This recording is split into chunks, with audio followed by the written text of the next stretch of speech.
चलिए हम चलते हैं कत्वा और ल्यप प्रत्यय की ओर। कत्वा और ल्यप प्रत्यय दोनों प्रत्यय एक साथ पढ़ाए जा रहे हैं।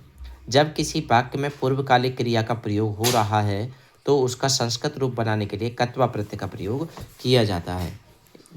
यदि इसके साथ में ही हम पढ़ेंगे ल्यप प्रत्यय। समान समास से नए पूर्व कत्वो ल्यप, यानी सूत्र के अनुसार किसी धातु से पहले उपसर्ग का प्रयोग होने पर या न तत्पुरुष समास नहीं हो तो कत्वा के स्थान पर ल्यप प्रत्यय का प्रयोग होता है। ल्यप प्रत्यय में कै और कत्वा में कै वर्ण की क्या हो जाती है, इत संज्ञा होकर के लोप होती है, त्वा लगाते हैं और ल्यप प्रत्यय में यह शेष रहता है। ठीक है, हमें केवल इतना सीखना है कि कत्वा का त्वा और ल्यप का यह लगाते हैं। अव्यय माना जाता है, इसमें कोई परिवर्तन नहीं होता है। इस प्रत्यय का प्रयोग किए जाने पर गुण और वृद्धि आदेश नहीं होता, परंतु कित होने के कारण संप्रसारण आदेश हो जाता है। कित प्रत्यय का नियम इस पर लागू होता है। नकारांत अकारांत धातुओं के साथ कत्वा जोड़े जाने पर मैं और न का लोप कर दिया जाता है। पठ प्लस कत्वा पठित्वा। उदाहरण बहुत महत्वपूर्ण है, याद रखना। ठीक है, लिख प्लस लिखित कत्वा लिखित्वा। अब लिख के आगे बी लगा दिया, बी प्लस लिखे बिलख्य, तो ये ल्यप प्रत्यय हो गया। ज्ञा प्लस कत्वा ज्ञातवा। भी लगा दिया ज्ञा धातु के आगे तो विज्ञात विज्ञाय। कत्वा के स्थान पर ल्यप लगाएंगे विज्ञाय। नी प्लस कत्वा नीतवा। क्रय प्लस कत्वा कृतवा। अब ए प्लस क्रय प्लस कत्वा अकृतवा। नए तत्पुरुष समास होने के कारण यहाँ अकृत्य शब्द नहीं बना है, क्योंकि नियम से तो जोड़ना चाहिए, लेकिन नए तत्पुरुष समास है, इस कारण से। बहुत सारे उदाहरण दे रखे हैं। अद प्लस कत्वा जगद्वा, मूल धातु बन जाती है आगे चल के।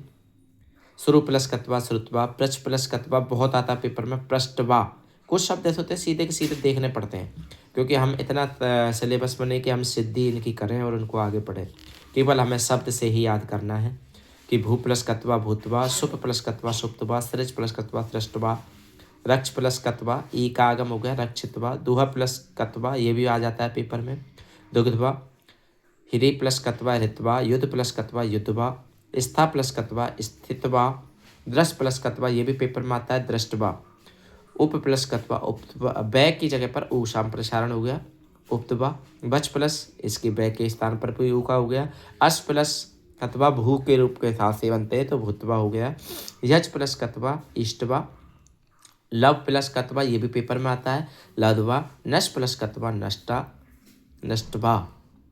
जन प्लस कत्वा ई का आगम हो गया जनित्वा। हन प्लस कत्वा हत्वा। बद प्लस कत्वा उदित्वा। सह प्लस कत्वा शोडित्वा। हमने दोनों प्रत्यय पढ़ लिए, कत्वा और ल्यप। अब हम पढ़ेंगे तुमन प्रत्यय। तुमुंड बोलो क्रियायाम क्रियार्थायाम। जब किसी वाक्य में एक ही क्रिया के साथ दो क्रिया यानी मुख्य क्रिया और उद्देश्यवाचक क्रिया का प्रयोग हो रहा है तो वहाँ उद्देश्यवाचक क्रिया के साथ तुमुन प्रत्यय का प्रयोग किया जाता है। जैसे के लिए अर्थ में भी तुमुन प्रत्यय का प्रयोग करते हैं, पढ़ने के लिए या मैं पढ़ना चाहता हूँ। अहम पठितुम इच्छामि। तुमुन प्रत्यय में हलंतम सूत्र से न का लोप हो जाता है, शेष ऊ का भी इस संज्ञा हो जाती है तो तुम लगता है। किसी भी शब्द के साथ में तुम लगाया जाता है, पठितुम, और इसके कोई भी रूप नहीं बनाए जाते हैं। तुम प्रत्यय जोड़ने पर तब्यत प्रत्यय जैसे हम जोड़ते हैं उसी हिसाब से इसका प्रयोग किया जाता है। दा प्लस तुमुन दा तुम हो गया। गई प्लस तुम आई का आ हो गया वृद्धि गा तुम। जी प्लस तुमुन ई का ए जे तुम। हमें शब्दों से देख लेना है कि किस तरह से करना है। श्रु प्लस तुम श्रो तुम। क्री प्लस तुम कर तुम। दृश प्लस तुमुन द्रष्टुम। पा प्लस तुमुन पातुम। दही प्लस तुमुन ध्यातुम। नी प्लस तुमुन नीतुम। हु प्लस तुमुन होतुम। हिरी प्लस तुमुन हरतुम। सृज प्लस तुमुन सृष्टुम। इसी प्रकार से जब हम आगे चलते हैं तो आगे हम देखते हैं प्रश प्लस तुम प्रष्टुम। भज प्लस तुमुन भुक्तुम। विद प्लस तुमुन वेत्तुम। क्री प्लस तुमुन क्रेतुम।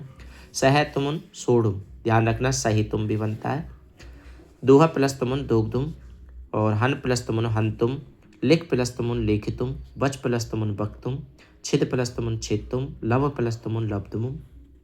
स्था प्लस तुमुन स्थातुम। C plus तुमुन सहितुम। रक्ष प्लस तुमुन रक्षितुम। आज हमने पढ़े तुमुन प्रत्यय और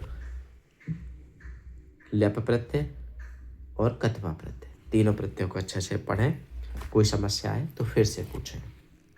थैंक यू।